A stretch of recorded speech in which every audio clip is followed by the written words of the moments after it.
So say we are asked to find a specific term of a sequence.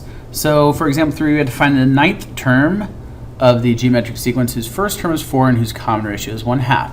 So what we are asked to find is a sub 9. Well, we need to come up with a formula or a formula for a geometric sequence. So let's say we had to follow this: a sub n equals a sub 1 times your ratio to the power of n minus 1. So I think we can find maybe some of these because we are given your first term, which is a 4, and we are also given our common ratio, which is a 1/2.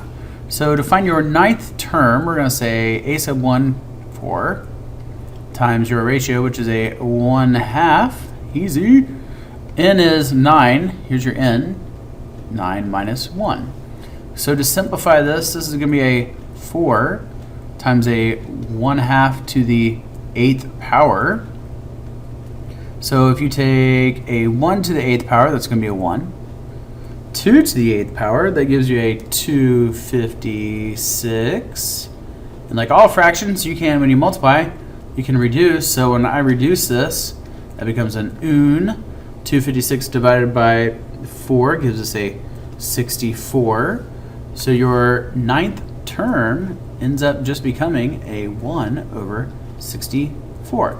Now if you notice, your original term is a whole number, and then your final solution ends up giving you a fraction, which gets smaller. How can you tell before you even try to find like a term later in your sequence that it's going to be a smaller number? Well, your ratio, that's less than 1. So you keep taking half of a number and half of it and half of it. So you keep making your number smaller. So the reason you start off with a whole number as your first term and a smaller fraction as your later term is because your ratio is a number between 0 and 1.